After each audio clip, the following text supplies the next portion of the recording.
Hi, everybody, and welcome to the last Automation Village of 2021. I'm Little. And I'm Natasha, and today we have plenty of automation goodies under the tree for you. I'm coming from home today because I have a small amount of germs. and a large amount of Christmas trees. I do. So, in case you don't know this about me, I am a Christmas tree fanatic. And this year I have 10 full size. And when I say full size, that means they're over 7.5 feet tall. I have 10 full size Christmas trees decorated around the house this year. Nice. Now, you may think she's joking or exaggerating. Nope, she is not. This is literal. Yeah. No. So coming up in a minute, we're going to have industry news. And then after that, we're going to go to an interesting segment about a real-time, secure, distributed communication system from the Victorian age. Yeah, that's going to be really interesting. And we also are going to get a guided tour of Delta America's net zero headquarters in Fremont, California. Also, something to stay tuned for. And then, of course, like every time, we're going to check in with Pam Moss and the Automation Village panel. Right. And stay tuned because it's everyone's favorite part of the show. We are going to have our code phrase challenge later on. And I was thinking about this earlier. It's really staggering how many prizes we've given away this year. It's true. We have given away a great number of $100 gift cards for that online shopping thing that we can't name. It's amazing. It is amazing. And the way Now, that it works is you're going to get oh, ready. yes. Everybody should know my email address. You should all have me whitelisted. It is natasha.lutz@trihedral.com. So you're going to get ready. You're going to email me when we say the code phrase later on in the show. Right. We're not going to be subtle. We're not going to try to trick you or hide it under something. No, we're going to shout it at the screen and say, enter this code phrase now. Now, some rules do apply. If you're an employee of Trihedral or a parent company Delta, you can't enter. If you are a regular contributor to the Automation Village, you may not enter. But if that's not you, you may enter. That's right. And to top off our last show of the year, make sure you do stick around to the very end. We're going to pull back the curtain and you're going to get to see a few little glimpses of what happens in the Automation Village, maybe when the camera's not rolling. You won't be able to unsee what you see. And on that note, without any further ado, it's time for Keith Donaldson to bring us some comfort and joy in a segment we call Industry News.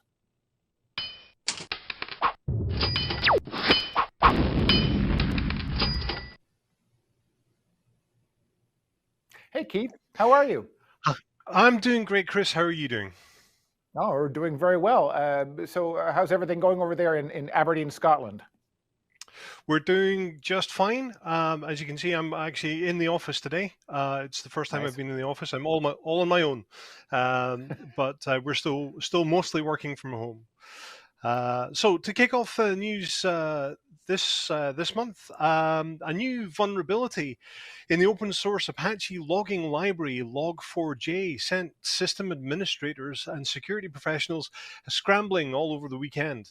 Hackers have been exploiting this bug since the beginning of the month, and according to researchers, attacks have ramped up since the Apache Foundation publicly announced the vulnerability. So far, the attackers have exploited the flaw to install crypto miners onto vulnerable systems, to steal system credentials, to burrow deeper into the networks, and steal data. Now, developers use logging frameworks like this to keep track of what happens in a given application. And to exploit this log4 shell, as it's called, an attacker only needs to get the system to log a strategically crafted string of code.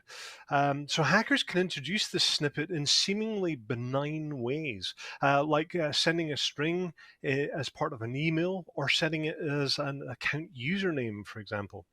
So many SCADA systems based on open source libraries or that include open source components are likely to be affected by this flaw.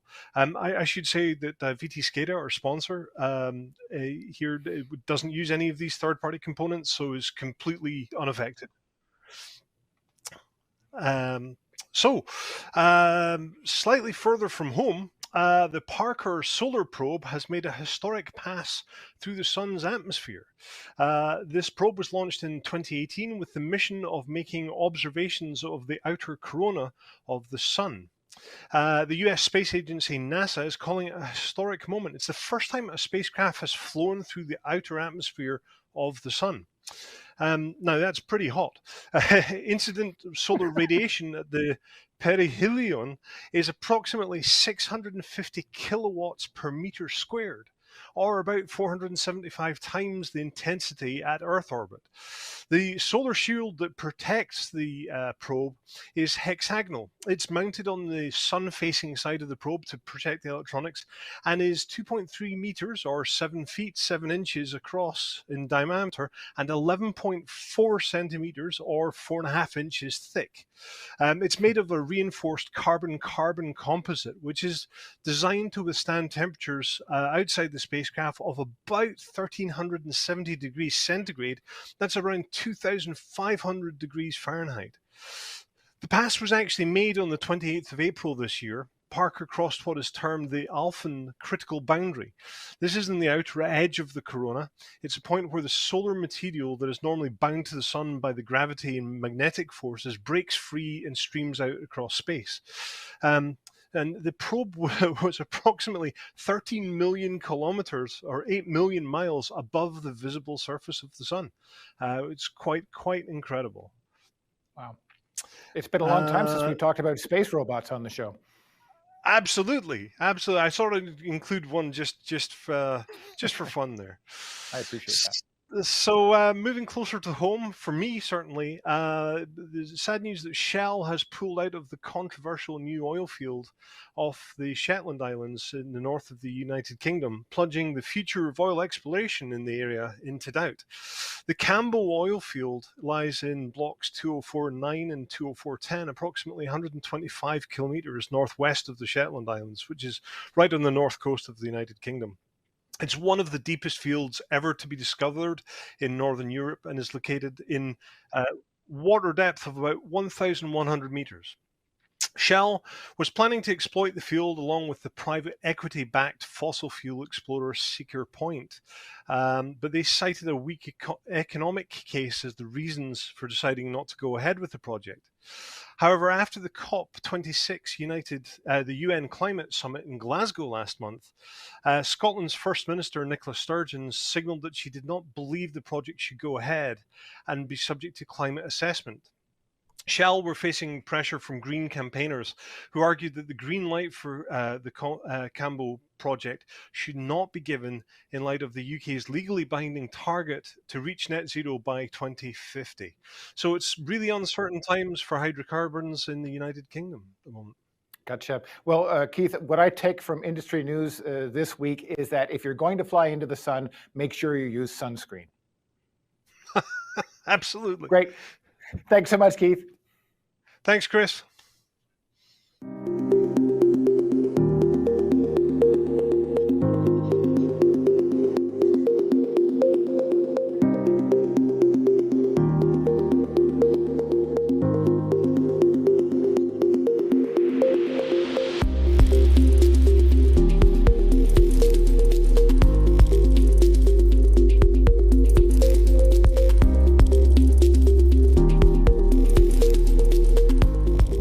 Halifax Citadel. It's an historic British fortress embedded in the top of a hill, smack dab in the middle of downtown Halifax, Nova Scotia, Canada. Now, from this angle, it doesn't look like much. But from above, you can clearly see that this is an impressive military installation that was really state-of-the-art for its time, which was 1856. What you just saw of me outdoors was all I could shoot today because it was so cold. So we're back here in my nice warm apartment.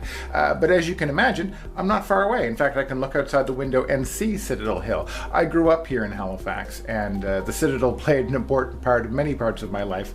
That was where my first job was, working in the dinner theater up there. Now, people who visit Halifax and they look up at the Citadel, they always ask me the same question, which is, what's the boat doing on top of that hill? And the answer to that question will take us on a journey through the history of real-time encrypted communications starting way back in the Victorian age. But first, let's back up a bit.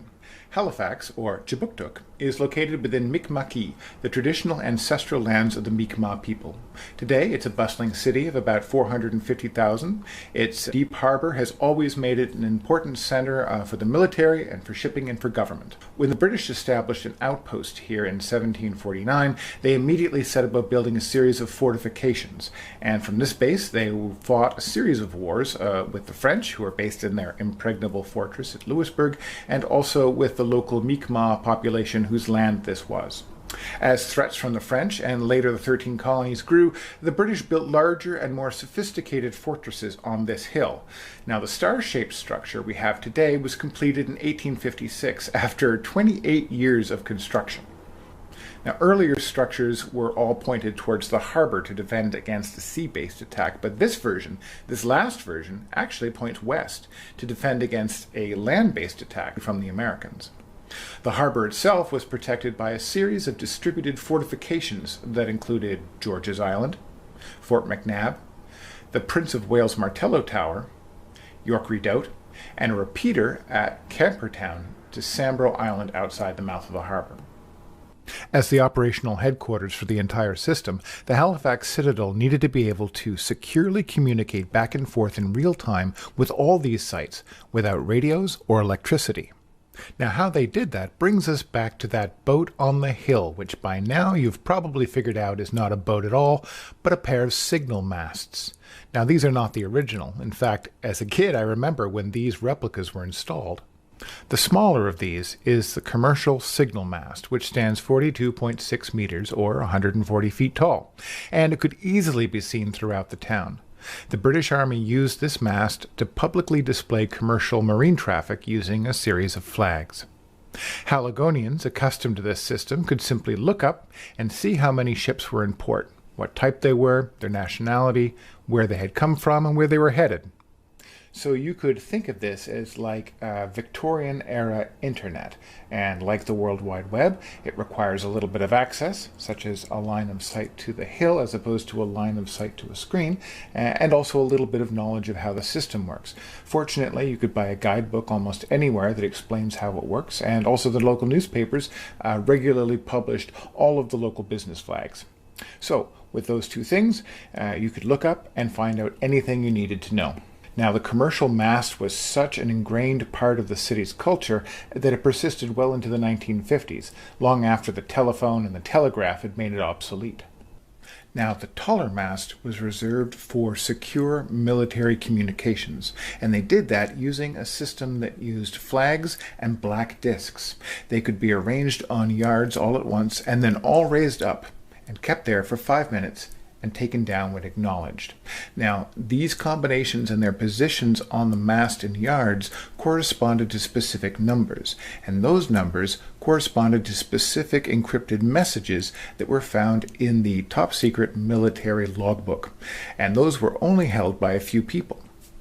Now, one of the people who had those was the director of signals, who was based at Citadel Hill. Now, they were responsible for the crew of hoisters and couriers who would manage all the messages. They also prepared all the outgoing messages, interpreted all the incoming messages, and made sure everything was logged in the logbook. Once they received a message, they would get it down as quickly as possible. Now, since this is a show about industrial automation, which includes communication, I think we should throw this out to a modern communication specialist, a security specialist, Ian Smertzler, who works for Dispel. Ian, if you could go back in time and sort of be a Victorian cybersecurity consultant, how would you rate this system, and what advice would you have? The semaphore tower that Chris sees outside of his window every day is a static defense version of communications overmatch. Because you have both disks and flags, you are afforded enough dimensionality in your signaling that you are able to condense signals down to what is known as a one-time book. Namely, every time the semaphore moves, you turn the page, and every single possible signal that semaphore can produce has an entirely different meaning. Why is that important? Because if the semaphore only has 4 or 5 movements, well, you're going to need a whole lot of pages, or you're going to use a different type of signaling technique. And it's easier to break something if there is a repeatable pattern. Disks create enough dimensionality that in practical terms, when you are looking at the types of decisions that a fortification could make, you could convey all the information that was possible on a single page with a single movement of the semaphore. When I say communications overmatch, what I mean is that an adversary that's moving against the fortification would see the fortification signaling system going away for a whole long time before they could range it. Meanwhile, they would be getting ranged by the fortification. The result being that as an attacker, the problem that I would be working would no longer be trying to decrypt the semaphore. What I would instead be doing is trying to disrupt the semaphore or infer based upon actions of people who are reading the semaphore tower or related to the commands that are originated from the command center at the top of the hill, what that semaphore communication meant in practice. Now, the Citadel's Heritage Interpretation Program continues to run signals up these masts during the summer months. But this time of year, the mast carries a single, unencrypted holiday message.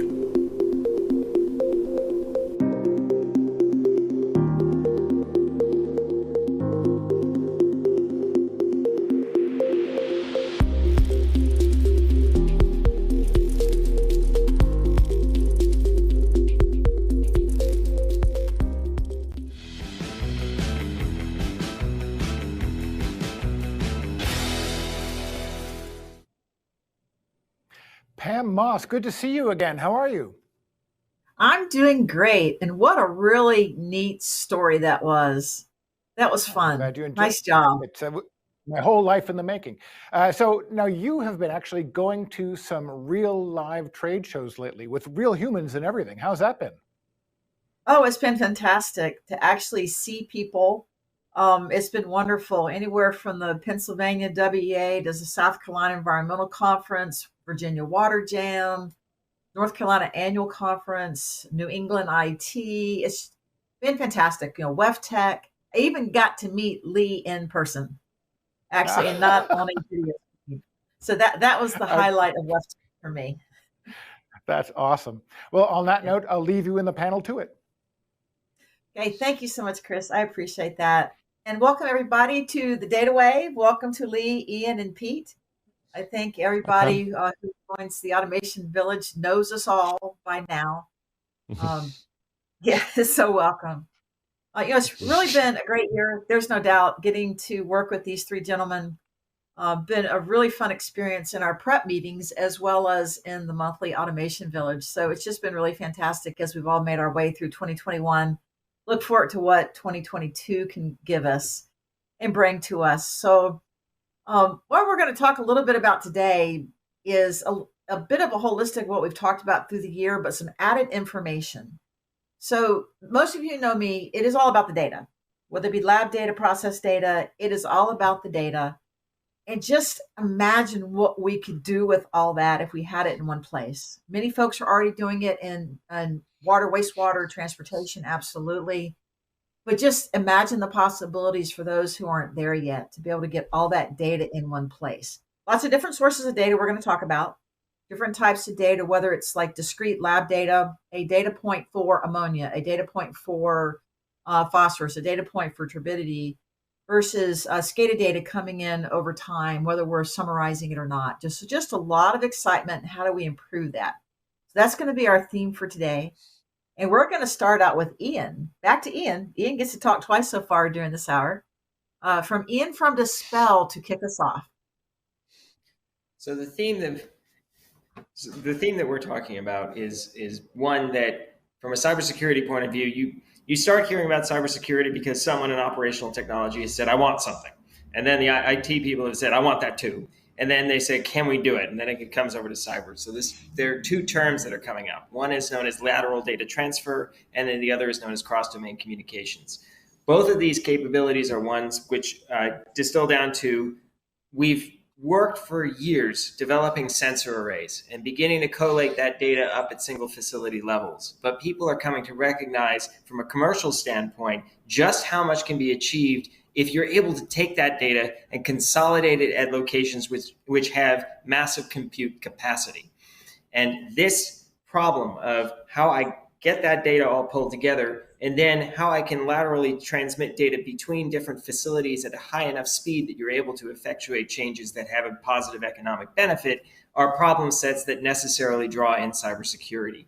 We have all heard this past year a whole bunch of people respond to hacking attempts by saying we're going to lock everything down. There shall be no more internet. And the basic answer to that is that's just not going to happen for a practical point of view. But the other thing is that standards have come out of late. November the 4th being an important date in our world, namely because of the release of CMMC 2.0. But these standards have changed such that there are now clearly defined paths by which you can communicate controlled unclassified information, much less commercial information, amongst parties at very high speeds. The point being that this isn't something that's going away. This is something that has now been systematized and at an official level has been looked at and said, yes, there is a secure means by which you can do lateral and cross-domain data transfer. So do you think people are afraid to change? Are they being cautious? Or do you think people will buy into this? I'm going to ask that when Lee comes on and Pete comes on too, just from different perspectives. What do you think, Lee? I mean, what do you think? I'm sorry. Yeah, we'll go to Lee. Yeah, go ahead. Sure, and we'll no come problem. back to you. All right. Come back to me later. Hi, Pam. Go, Lee. Hello, everybody else. Hey, the way I'll see this is everybody on Earth is born with 2 blind spots. Okay, that's a physical reality. We both all have blind spots where our eyes, our retinas are attached to the brain, and our brain is a wonderful thing. It creates, it just masks this. Okay, and that's a wonderful thing as we drive down the road that we don't have to do scientific calculations on how to drive every time we do it. That's why we start out in parking lots when we start driving. But that also leads to we also jump to conclusions based on this genetic programming in our own minds. And it leads to the fear of change, which is pre-designed for self-preservation. In order to overcome this, we need to become willing to develop new knowledge frameworks, new technical resources, people like Pam, people like Ian, Peter. We have to be able to trust these folks to lead us in our endeavor to become more technologically advanced in our industry, because we need to be able to utilize all these resources that are previously siloed. You know, a SCADA system sitting on a server this disconnected from the internet really doesn't help us. The same thing with the new IoT data that's going to be available and through AMI systems and all these databases. It will help us to take our services to the next level in order to provide our customer with more encompassing services and to protect these valuable resources like water and wastewater. I mean, we don't, if we don't have reliable resources, that'll stop the growth of our economic engine. Well, that's a very good point. So how, from a utility standpoint, certainly Riviera to me is one of those that's a forward thinker. Look at the awards you've won, this past year. How do you, from a municipal standpoint, help people along that path?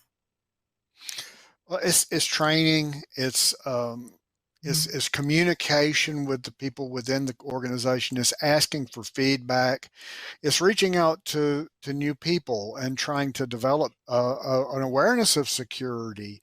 It's developing training schedules as far as how to deal with email, how to deal with servers that are on our SCADA system. Trying desperately to not silo ourselves so much. I mean, we fall victim to that here. Okay, we're not perfect, and part of the power of a collaborative management scheme is to not silo yourself and think that you all alone hold all the answers. And that's where using resources from outside, talking to operations people, talking to internal networking folks, trying to make sure all the people have a clear vision. That's where we are at this point. And when you don't do that is when you're going to get caught with your pants down. It's true, and that's true of public or private. That's absolutely true. Pete, right. what do you see? You work with a lot of different folks in a lot of different industry. What's your perception on this subject? Yeah, well, I think one of the things that I come across quite a bit, and both past, present, and it's on the radar in the future, the whole concept of a data lake. And it sounds like a great concept because, like everything winds up in this big data pool, and systems connect to this data lake and they pull out of that. And I think that one of the things that, and this really relates to the fear to change as well as the fear of change, is that people get their fingers burnt because they go into these schemes where they say, someone says, okay, I'm going to normalize all the data. I'm going to put it into this massive data lake, and then and then we're going to draw out of that.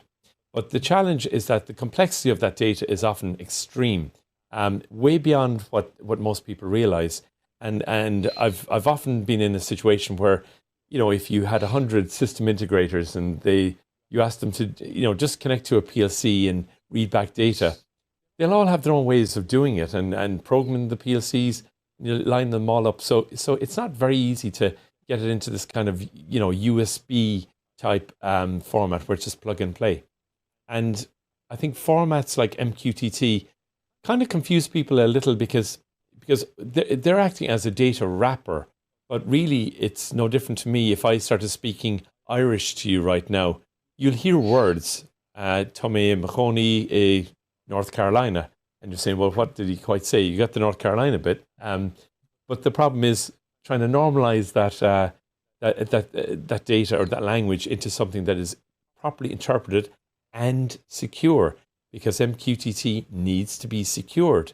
So I think that all of these things present themselves as a challenge to others. And I think that working on the data connector side is actually where I'd be concentrating on, systems that connect in those ways, like that have solid connectors that are well tested, rather than saying we just throw it all into a data lake, and when the data lake runs dry because someone hacks it, then everyone might be crying, So anyway, that's my take. Well, and that's true here at Hawk and Aquatic Informatics. In the world I walk in with our data management systems, is we're bringing data in from many locations, all kinds of SCADA systems, LIMS systems, commercial laboratories, all of those. And SCADA data you handle differently, like we said, than lab data. Then once it's in our world, then we're turning around and sending it out to the Power BIs, to other systems. And how do you make these connections better, on-premise versus web, and cloud? How do you make that better and easier so that everyone can see that data? You're not siloed, like you said, but it's just not one type of apple. It's the data is like 20 different types of apples out there. That's so very true. So it's a constant challenge. So let me loop back to Ian to see from his perspective, where I went to Lee before.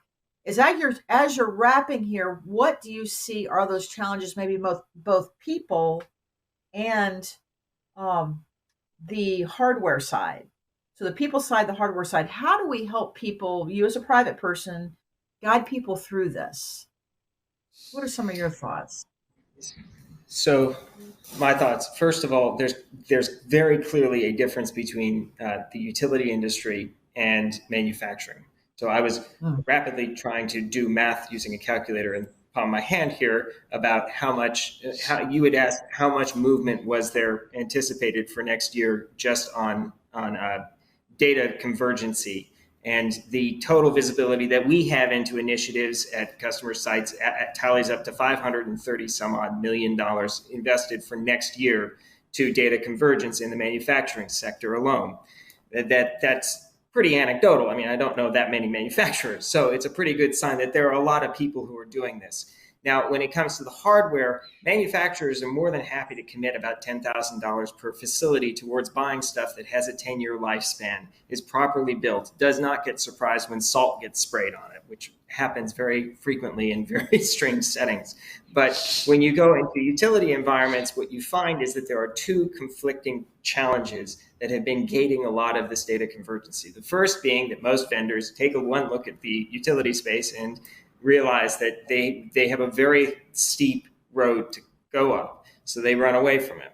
Those brave enough to be willing to provide data connectivity and analytics to a space such as water, so Hawk being one of them, are ones that realize that this is an act of persuasion that they're going to need to go through first and foremost. But then secondly, when it comes time to actually implement something, the systems that go in there, which in manufacturing would typically be cloud-based, it's far easier just to darn well provide someone with a box and say, right, that does the following thing. Because then you have two things. First, you have longevity of understanding. And then secondly, you have something that everyone can look at and say, if it's not working, it's that thing's fault. So I think I'm realizing I'm running over time, but I think that the important considerations should always be, of course, hardware redundancy and hardware resilience. But also, if you really want to exercise all of the potential value and you're in your utility space of data analytics, you need to start accepting that you're going to get a heck of a lot more out if you're willing to let the data go off outside of the perimeter to a high compute cluster, such as the one that Hawk has. So we've got 2 more minutes. So 1 minute for Lee and 1 minute for Pete. Lee, in our world of the municipal utility world, some folks are very open to going to the cloud.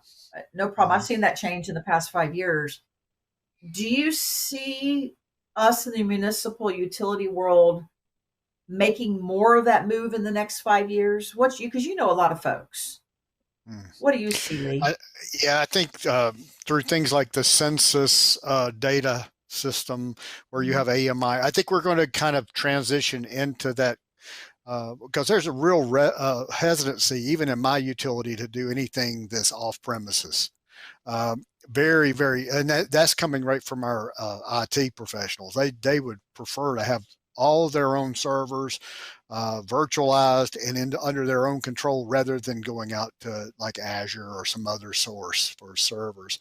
I think we just need to be open to piloting things, just open the door just enough to do a pilot, test new technologies, test new resources, and then we can develop trust. I mean, that's the way things work in this world, right? No, that's true. How about you, Pete? Because you see a lot of folks, and certainly VTScada has a cloud version. What do you see from your private and public here in this last minute? Yeah, do you see more going that way or staying behind their fort? I think people are kind of stepping out and stepping in, stepping out and stepping in. I think there's people who are kind of going through that phase, and I think that really, if you were to just consider like the hybrid approach, it is more complicated to set up on-premise and have something in the cloud. But I think that if you follow, what Lee mentioned and be willing to pilot something and just take small bites, don't overpromise it. Don't say, I'm going to solve the world and boil the ocean type thing, just take it in small steps. And I think that you get value from your data and really look at what are you trying to achieve, by, what is the value you're trying to get out of that data? Don't just do something for the sake of it because it sounds trendy. Do it because you recognize there's value in doing something. Right. And then you have a plan and you've recognized that value. Exactly. Excellent. Well, thank you all very much. I know we could keep talking forever. I just love working with you guys. I hope you have a wonderful holiday, all three of people on my panel. And for everybody here on Automation Village, happy holidays. Go home, enjoy it with your families, and we'll see you in 2022. Thank you. Thanks all. Thanks, everyone. Bye-bye. Bye-bye. All right. And joining us now is Ruth Chow, the Corporate Affairs Manager with Delta Electronics America. You're in a very interesting place right now, I can already tell. Can you tell us about this room that you're in and what significance that has? Yeah, you see this bookshelf here behind me. So this is part of our showroom here in the Fremont headquarters. So this is like a desk office area, which we display some of our projectors to show that this is how you can use it in this environment. So the showroom itself is about 10,000 square feet. Although I will get into later that, you'll see that the building itself is just a giant showroom. So can you tell us a little bit before we do that about Delta Electronics America and what you do there? Sure.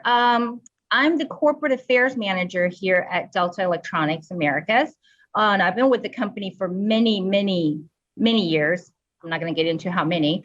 So I've done I've rotated through various departments of the company. So I know the company very well.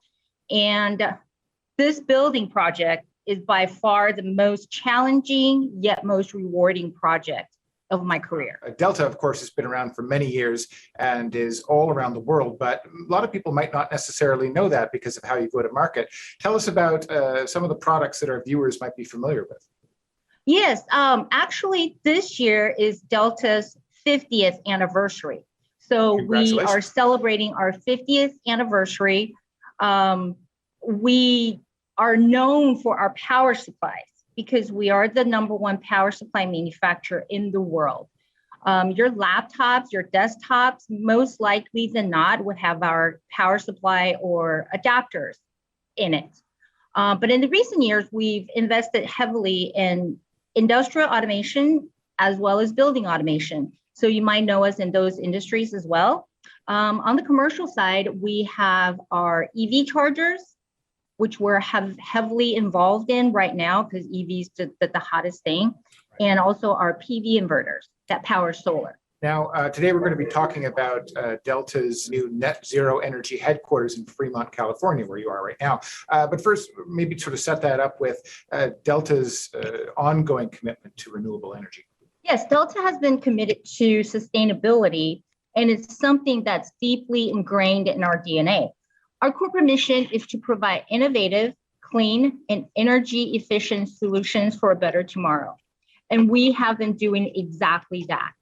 This year, Delta Electronics has committed to RE100.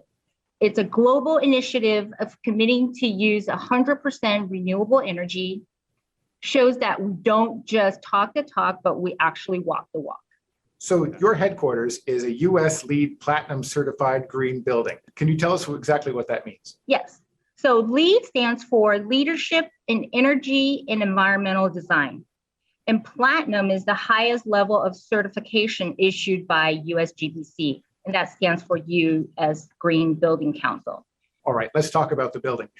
Tell us about the design process and what the major goals were. As most of you know, the building sector accounts for about 76% of electricity use and 40% of all U.S. primary energy use.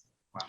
So the most important goal for us is to do the best we can in designing and delivering the most energy efficient building. We communicated this goal with our project team from the get-go, our architect, our consultants, and our general contractor to make sure that everyone involved understands and all work towards this goal. In some cases, we had to really think outside the box in order to come up with the solution and a way to do this. One of such cases is our geothermal system. We ran into some issues with the local water board where they are not allowing us to drill vertically. Luckily, we found the right people, consultants, general contractors, and we were able to do a horizontal boring and to get that done. So can you tell us about some of the Delta technologies that went into this project? There are just so many, as I mentioned earlier. In addition to our showroom where we showcase our products, this building itself, from the outside in, we have our EV chargers, LED lights, we have the LED high bay lights in the warehouse, and our VFD drives, just to mention a few, as well as our the softwares that runs the building. And what's it like working in the building? What's the atmosphere? How does the design sort of feed into the work culture of Delta? Yeah, the building is really bright. If you've ever been here, there's a lot of windows facing the right directions to maximize the sunlight and to minimize the heat load to the building. And it's very spacious. It has an open office plan with 100% fresh air, even operable windows, which is very rare in commercial buildings. It's just refreshing to work where sustainability and energy efficiency are just evident, like everywhere you go, and you could actually see and feel it. So it's really quite rewarding to be working in this environment. Since Fremont has the most EVs per capita in the nation, the free EV charging is just just loved by employees. It's just one of the perks for working for Delta. Delta has proven repeatedly that green buildings are worthy of the investment, not to mention the environmental benefits to our planet and to the building occupants. Our employees are our greatest assets, and nothing more could be done to give them a happy and healthy home away from home, because you spend so much time here at work. Of course, not in these past couple of years, but generally we're here a lot. Now, would you mind? We've got this beautiful video that Delta produced. I was hoping that you would, as we watch the video, kind of talk us through. Does that sound good? Sure. Welcome to Delta Americas.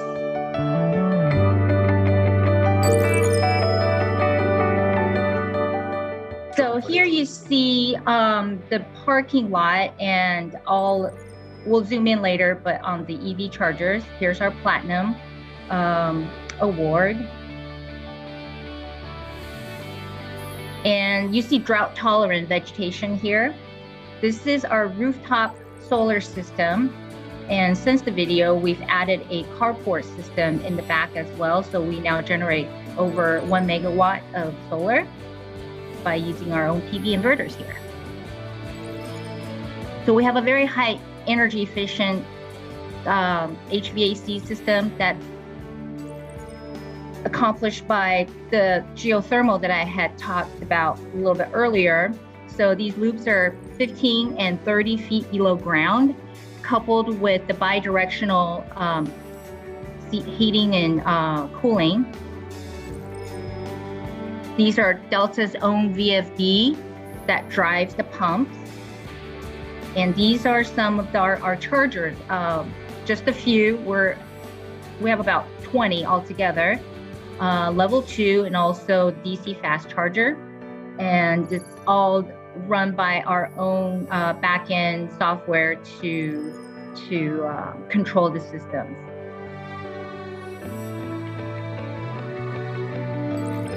So this display here shows how the building is performing. And this is our data center. It's part of the showroom as well as a live data center. It has our own inline cooling and as well as our own UPS that we use. So the LED lighting throughout.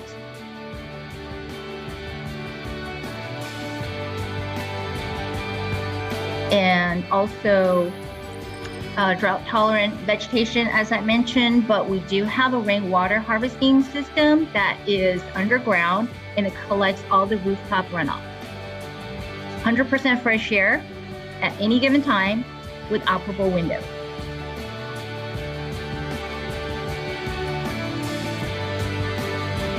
As you can see, it's very bright and open. Most of the time, we don't even have to turn on the lights that are by the windows. So here's Delta. Wow, that's a really impressive looking building. So can you tell us about the future plans you have for this futuristic building? Sure. So for the immediate future, we're on track for net zero energy by the end of this year, and we'll be certified by USGBC for LEED Zero, as well as our corporate-wide commitment to RE100. And the Americas region has a very aggressive target of reaching that by the year of 2025. Wow, that's amazing. Well, thanks again. Thank you for your time. And I hope we see you again soon. I hope to see you in person, Chris, and I would love to give you a tour of our building. That'll be awesome. Thanks so much. See ya. Attention, Automation Village viewers. This is the code phrase. This is the phrase that we're going to put up on the screen. And here it comes. I feel it is coming. Here it comes. Boom, there it is. So Natasha, what do we do with this? So send net-0 in the subject line to natasha.lutz@trihedral.com. Excellent. And as we said before, there are some rules. If you work for Trihedral, if you work for Delta, you may not enter. Otherwise, you're pretty good. That's right. All right. I think that brings us up to, we're getting close to the end of the show now. Oh, wait a minute. What's coming up next?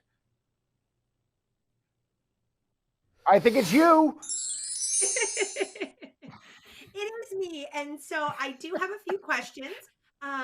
Just so everybody, if anybody's new, this is just a segment where I field some of your questions that come in. Well, actually, I bring the questions to Chris, and he's going to answer them. So one of them that I have for this month's episode is somebody wanted to know, what is the most unusual application using VTScada?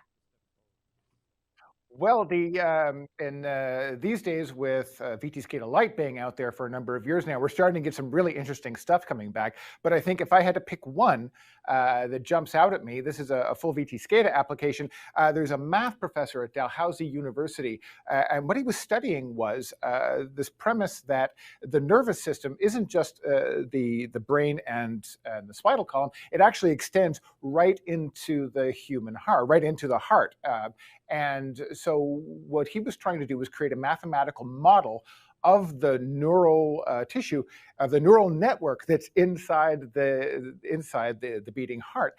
And to do that, he needed a reactive programming language. And some of you may not know, VTScada script, which VTScada is largely based on, is actually one of the first reactive programming languages. And what's special about it is that it's steady state, which means that basically nothing happens until something happens, and then everything related happens, and then nothing happens. So it's a very efficient way to run code.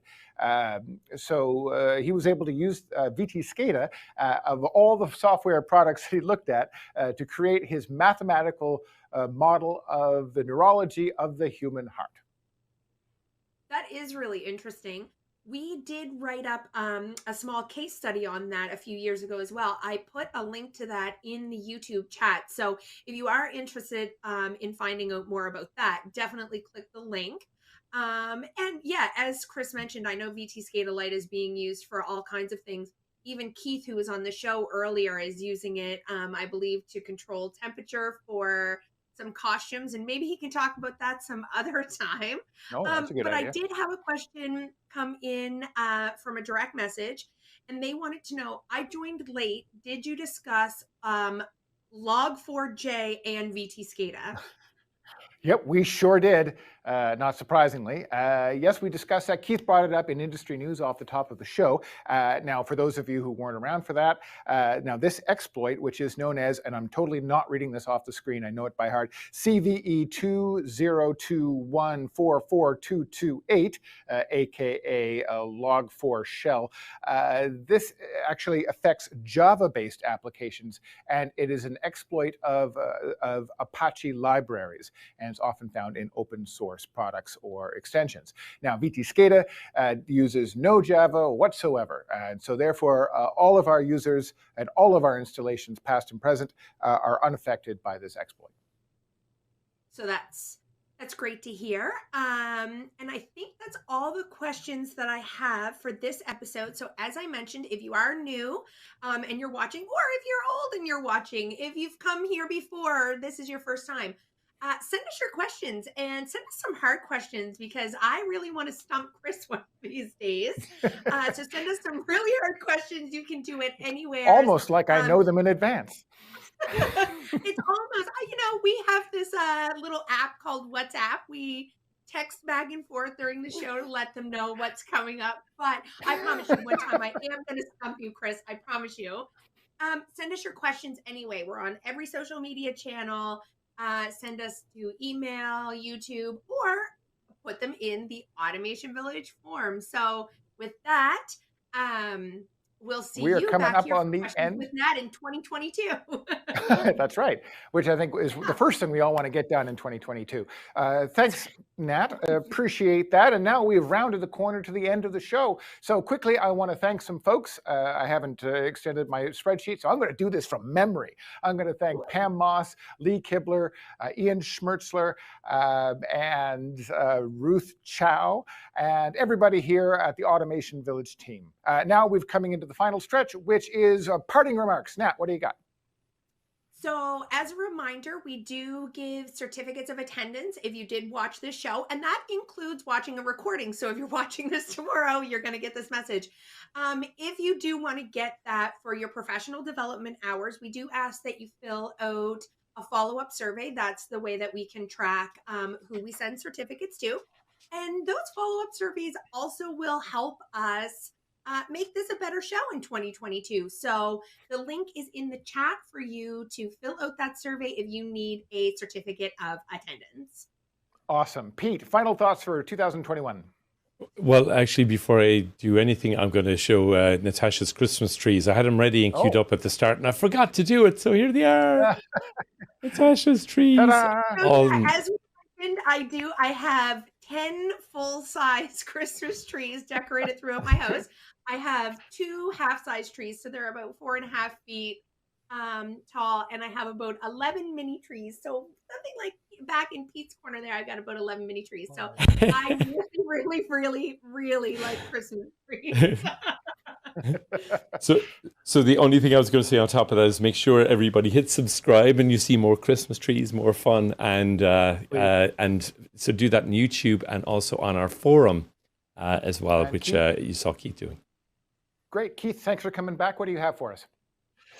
Well, if you'd like to try out VTScada, you can head over to our website, VTScada.com, and try out VTScada Lite. Now, this is a fully functional version of VTScada. It is limited to 50 tags, but otherwise it has all the features that we have in the full licensed product. It's free for commercial use. So you can try and dream up some really cool and interesting ways of monitoring or controlling everything, something. Such as multiple Christmas trees. Multiple Christmas trees. Sounds like a plan. All right, everybody. And we will see you in January 20th in 2022.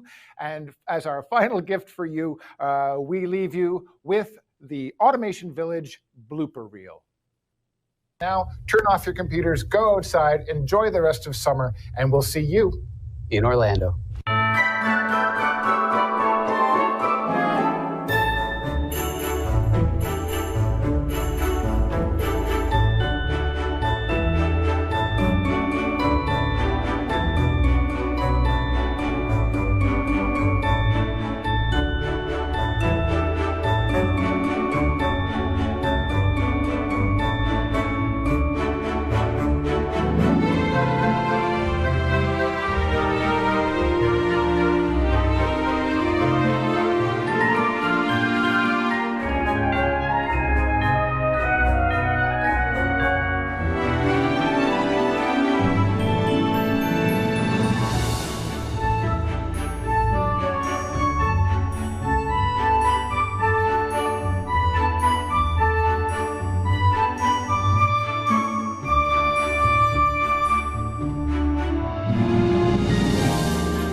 Having another person this close to me. Yeah, that was perfect. I could hear you loud and clear. But yeah, there's no monocles, so I'm really disappointed.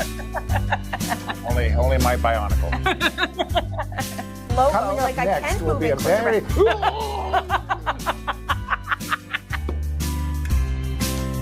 It says action. Okay, you didn't hear me. Okay, I'll start it again. I didn't hear any.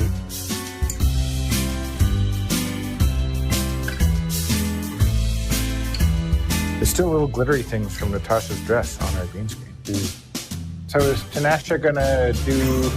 Where am I gonna stand? You're gonna stand on the one girl side of the stage. Oh, the girl and we're gonna be on the boy side of the stage. I'm on the girl side.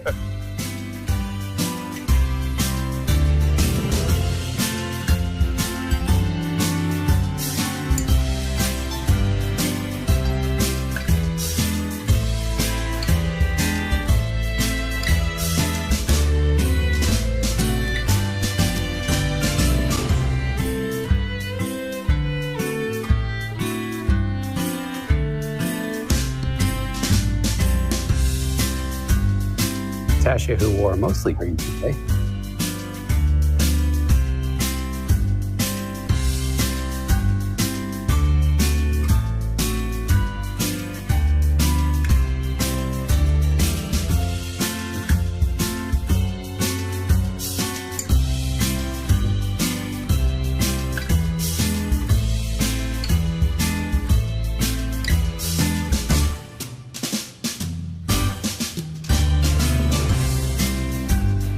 Goes with the and raffle. The second runner-up is going to win the earring that just fell on the floor.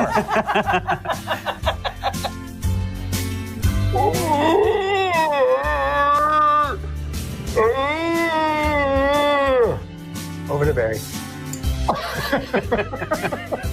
We're going to leave you with the answers to the trivia questions read by a robot and some of the children of Trihedral. And that's exactly what it is. Welcome to Are You Smarter Than a Human Child, Jack? Name one way to address aging infrastructure through digital transformation. So, let's say you have a graph here. You want to up it by 1 each year, or every 365 days. You must be in marketing. The answer is adding sensors to water networks to better utilize capacity to reduce CSOs. Well done, human children, and congratulations to the winning adult human. Entering sleep mode.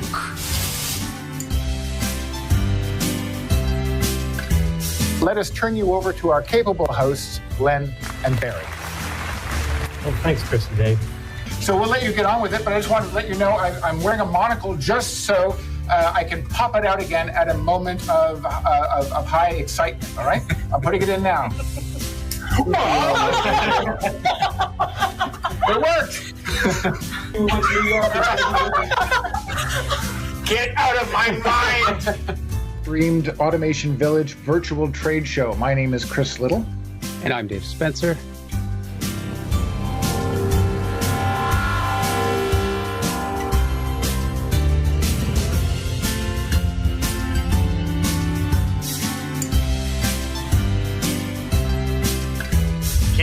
Oh, yay! Oh, we got you. There we go. The connection works. The course is in the bar. And of course, we can't drink too much because we can't get drinks by our glass helmets. But, that's right. It just keeps. Hello and welcome to the Automation Village Virtual Trade Show Halloween edition. Welcome, Pete. How you doing? Doing good. And this is how Pete always.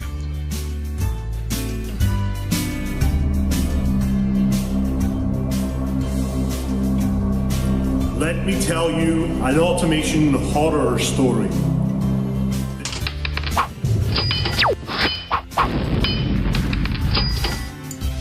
Hi, Keith. Hi, Keith. Hi, Chris. Hi, Natasha. Hey, Pam. How are you? Hello there, Chris. Hello, thank you guys very much, and welcome to the Data Wave.